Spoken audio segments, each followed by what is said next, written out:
আমি ছাত্র আন্দোলনকে বলবো যে আলহামদুলিল্লাহ, শুকরিয়া আদায় করছি যে তোমাদের কার্যক্রম যখন এই দেশ দ্বিতীয়বার 5ই আগস্ট স্বাধীন হলো, তখন বিভিন্ন রাজনৈতিক দলের সহযোগী সংগঠন ছাত্ররা বিভিন্ন পর্যায়ে আমরা দেখেছি, তখন তাদের নিজের স্বার্থের জন্য তারা বিভিন্ন দেশকে সুন্দর পরিচালনা এবং শত শত হাজার মানুষ, অনেক মায়ের কোল খালি হলো, অনেক সন্তান বাপ হারা হলো, সন্তান হারা মা যখন বলতেছিল কয়েকদিন পর্যন্ত আমার সন্তান আমাকে মা বলে ডাকছে না, সেই কথা ভুলে গিয়ে ওই স্বার্থান্বেষী মহল এই বাংলাদেশের বিভিন্ন পয়েন্টে চাঁদাবাজি, সন্ত্রাসী, জায়গা দখল, বিভিন্ন পর্যায়ে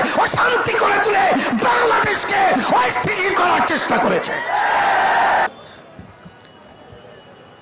আউযু বিল্লাহি মিনাশ শাইতানির রাজীম।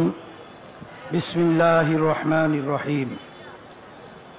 যাহারাল ফাসাদু ফিল বাররি ওয়াল বাহরি বিমা কাসাবাত আইদিন নাস। সাদাকাল্লাহুল আলিয়্যুল আযীম। সবাই দুরূদ শরীফ পড়ি। আল্লাহুম্মা সাল্লি আলা সাইয়্যিদিনা নাবিয়িনা ওয়া শাফিঈনা ওয়া হাবিবিনা ওয়া মাওলানা মুহাম্মদ সাল্লাল্লাহু আলাইহি ওয়া আলা আলিহি ওয়া আসহাবিহি ওয়া বারাক ওয়া সাল্লাম। শুকরিয়া আদায় করছি মহান রব্বুল আলামিনের দরবারে। ইসলামী ছাত্র আন্দোলন বাংলাদেশ প্রতিষ্ঠা বার্ষিকী সম্মেলনে উপস্থিত হতে পেরে সবাই বলি আলহামদুলিল্লাহ। আজকে প্রতিষ্ঠা বার্ষিকী সম্মেলনের লক্ষ্য উদ্দেশ্য সম্পর্কে আমরা ইতিমধ্যেই বিভিন্ন পর্যায়ের বক্তাদের বক্তৃতার মাধ্যমে বিষয়টা বুঝতে পেরেছি। আমি ব্যতিক্রম ধর্মী বিশেষ করে কয়েকটা কথা স্মরণ করায় দেওয়ার জন্য বলছি। আমি আপনাদের সামনে যে আয়াত শরীফ তেলাওয়াত করেছি, আয়াতের মধ্যে আল্লাহ রাব্বুল আলামিন বলেছেন, স্থল ভাগে পানিও ভাগে, যত বিপদ মুসিবত তোমাদের হাতের কামাই। আজকে বাংলাদেশের স্বাধীনতার বয়স 53 বছর চলছে। এই 53 বছরে যাদের মাধ্যমে দেশ চলছিল, বর্তমানে চলছে, এখন বর্তমানে অন্তর্বর্তীকালীন সরকার তারা দেশ পরিচালনা করছে। এর আগে পর্যন্ত বলছি যে এদের মাধ্যমে আসলে আমাদের বাংলাদেশের মানুষ আমাদের যা চাওয়া পাওয়া ছিল, বাস্তবে আমরা তাদের মাধ্যমে কিছুই পাই নাই। বরঞ্চ আমরা পেয়েছি এই ছোট্ট একটা সুন্দর বাংলাদেশ। তামাম দুনিয়ার মধ্যে একবার দুইবার নয়, 5 বার, আরো বেশি কম, দুর্নীতির দিক থেকে ফার্স্ট হয়েছে। আজকে আমরা বাংলাদেশে কি পেয়েছি নতুন ভাবে আলোচনা করে আমি আবার সময় আপনাদের ওভাবে নষ্ট করতে চাই না। আমাদের সামনে পরিষ্কার, রাস্তায় নামলে খুন, আর অনেক সময় বাড়িতে থাকলেও গুম। রাস্তায় গুম, বাড়িতে খুন। বিভিন্ন পর্যায়ে এই 16-17 বছরে প্রায় 625 জনের মতো মানুষ গুম হয়েছে। খুনের তো আর কোনো শেষ নাই। আর এই বাংলাদেশের মধ্যে আজকে আমরা বারবার বলছি, স্বাধীনতা আবার দ্বিতীয়বার আমরা অর্জন করেছি। এখন অনেকে প্রশ্ন করতে পারেন যে আমরা তো 53 বছর আগে দেশ স্বাধীন করেছিলাম, আবার নতুনভাবে স্বাধীনতা কি? আসলে বাস্তবতা হলো এই যে আসলে আমরা স্বাধীন দেশে বসবাস করেছি ঠিক, কিন্তু আমরা বাংলাদেশের মানুষ স্বাধীন ছিলাম না। এখন আল্লাহর খাস মেহেরবানি, এখন আমরা স্বাধীনতা দেশে বাস করছি, স্বাধীনভাবে কথা বলতে পারছি। এখন আমার কথা হলো এতটুকুই যে 53 বছর স্বাধীনতার বয়স হয়ে গেল, আর বিপদ আপদ মুসিবত আমাদের হাতের কামাই।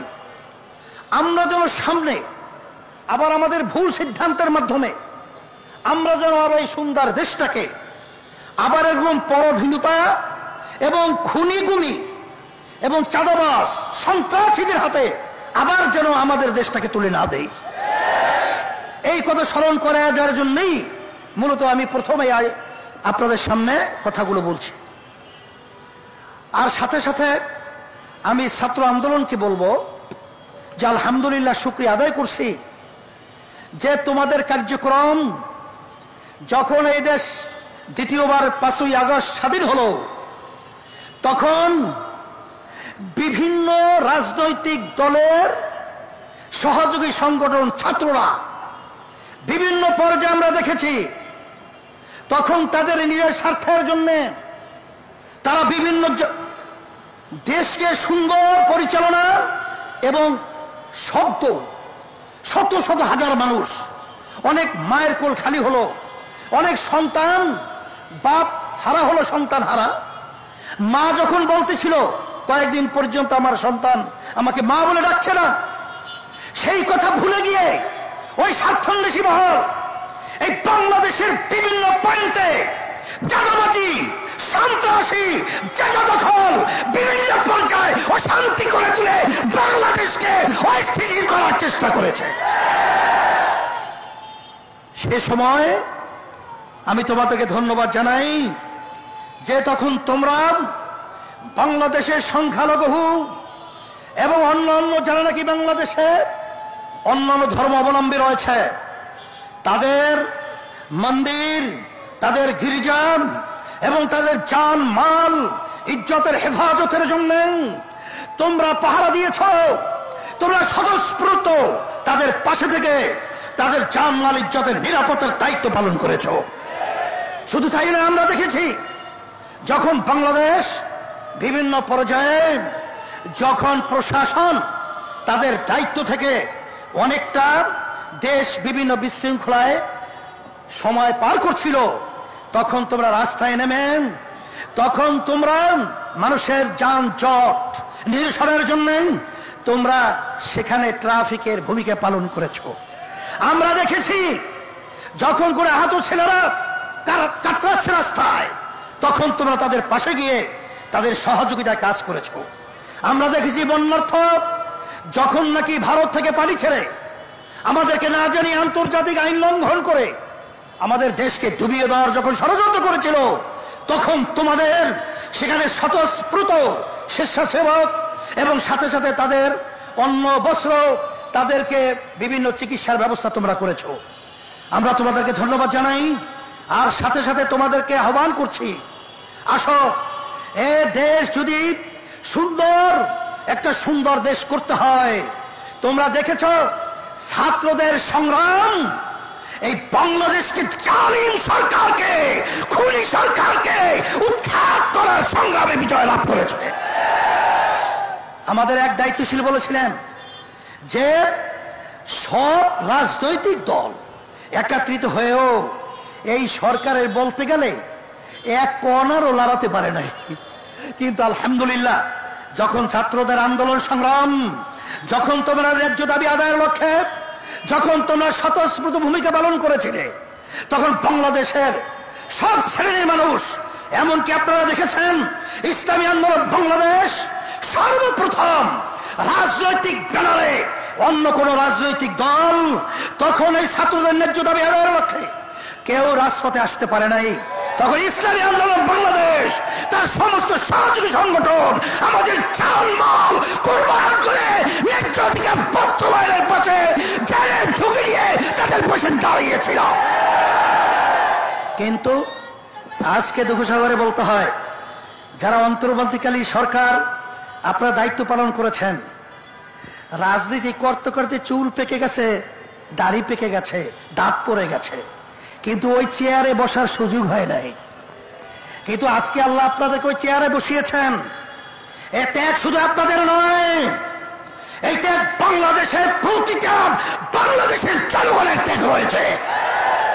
আজকে আপনারা বাংলাদেশে আজকে ইসলামকে, মুসলমানদেরকে এবং তাদের নীতি আদর্শকে অবজ্ঞা করবেন, তাদেরকে গুরুত্ব দিবেন না, এটা হতে পারে না, হতে দেওয়া যাবে না। স্মরণ করাই দিচ্ছি, এদেশে শতকরা 92 জন মুসলমান বসবাস করে, এবং এই দেশের জন্য যদি কোনো কেউ কিছু করে থাকে,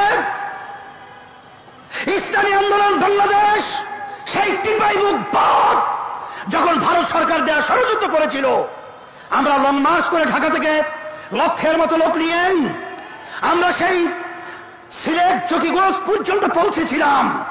তখন আমরা অনেক দেশের দরদি দেখেছি, কিন্তু রাজপথে পাই নাই। আমরা করোনার সময় দেখেছি, যখন মা সন্তানকে ফেলে পালিয়েছে, স্বামী স্ত্রীকে ফেলে পালিয়েছে, যখন আত্মীয় স্বজন তাদের পাশ থেকে পালিয়েছে, তখন ইসলামী আন্দোলন বাংলাদেশ এবং তার সমস্ত সহযোগী সংগঠন জানের ঝুঁকি নিয়ে তাদের খেদমতের জন্য পাশে গিয়ে তাদের সেবায় নিয়োজিত ছিল।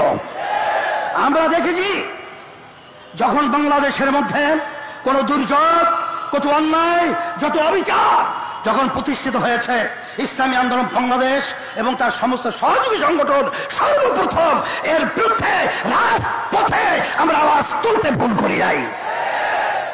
আপনারা ইসলামকে মূল্যায়ন করবেন না, গুরুত্ব দিবেন না, এটা হতে পারে না। আর শান্তি যদি আমরা চাই, একমাত্র ইসলামই হলো শান্তির প্রতীক। তার বাস্তবতা কথা আমি লম্বা করব না। আমি চরমোনা ইউনিয়নে 2003 সালে যখন চেয়ারম্যান হয়েছিলাম, এলাকার লোকের অনুরোধে, তখন প্রথম পর্যায়ে হিন্দুরা আমাদেরকে ভোট না দেওয়ার সিদ্ধান্ত নিয়েছিল। কেন? হুজুররা যদি ক্ষমতায় যায়, তাহলে আমাদের মন্দির তো থাকবেই না, পূজা আশ্রয় করতে দেবে না। কারণ একটা প্রবাদ বাক্য আছে না, চুন খেলে চুন খাওয়ার পরে মুখ পুড়ে যায়, দদি দেখলেও ভয় পায়। এইভাবে ইসলামকে তাম দুনিয়ার মধ্যে মিথ্যা অপবাদের মাধ্যমে আজকে চুন খায়া মুখ পুড়ে, এখন দদি দেখলো ভয় পায়। ইসলাম হলো একটা দদি সম্মূল্য। এই ইসলাম খেলে শরীরে আরো ভালো হয়। দদি খাইলে কি খারাপ হয়? সেই দদি খাওয়ার পর আর শরীর সতেজ হয়, ভালো হয়। আসলে ওই নির্বাচনে আমাকে তেমন হিন্দুরা ভোট দেয় নাই। আমি তো আলহামদুলিল্লাহ চেয়ারম্যান হয়ে গেছি 2003 সাল। চেয়ারম্যান হওয়ার পরে এখন আপনারা চরমোনা যেন খবর নিয়ে দেখেন, সমস্ত হিন্দুরা দল টল বুঝে টুঝে না, একেবারে নির্দ্বিধায় ঝাঁকে ঝাঁকে ইসলামী আন্দোলনের প্রার্থীর পক্ষে তারা আজকে ভোট দেওয়ার জন্য উম্মতের মতো পাগল হয়ে কাজ করছে। আপনারা লক্ষ্য করেছেন, এই শাহবাগী যখন হিন্দুরা অবস্থান নিয়েছিল, সাংবাদিকদের সামনে হিন্দুরা বলেছিল যে আমাদের মন্দির, আমাদের জানমাল নিরাপত্তার দায়িত্বের জন্য ইসলামী আন্দোলন বাংলাদেশ আগিয়ে আসছিল। বরিশালে যখন প্রশাসন আমাদেরকে ডেকেছিলেন এবং অন্যান্য রাজনৈতিক দল সহ, তখন হিন্দুরা বলেছিল যে ইসলামী আন্দোলন বাংলাদেশ এবং তার সমস্ত সহযোগী সংগঠন আমাদের জানমাল, আমাদের মন্দির গির্জা পাহারা দেওয়ার বিভিন্ন ভূমিকা পালন করেছে। এই জন্য আমি সকলকে তার আহ্বান জানাবো, যদি দুনিয়াতে শান্তি চান, আখেরাতে মুক্তি চান, একমাত্র তার নীতি আদর্শ গ্যারান্টি শান্তি ইসলাম। আমি ছাত্রদেরকে বলবো, মাঠ উর্বর, তোমরা মাঠে ময়দানে আমার ছেলেদেরকে দাওয়াত করো, তাদেরকে এই শান্তির ছায়াতলে নিয়ে আসার বিভিন্ন প্রক্রিয়া হাতে নাও, কাজ করো। হরকতে বরকত আন্দোলন মানে নড়াচড়া। আল্লাহ রাব্বুল আলামিন আমাদের সকলকে এই সম্মেলন এবং এই সম্মেলনের মাধ্যমে শান্তির ব্যবস্থা, দুনিয়াতে আখিরাতে মুক্তির ব্যবস্থা করে দে। আল্লাহুম্মা আমিন। রব্বানা আতিনা ফিদ দুনিয়া হাসানা ওয়া ফিল আখিরাতি হাসানা ওয়া কিনা আযাবান নার বিরহমাতিকা ইয়া আরহামার রাহিম।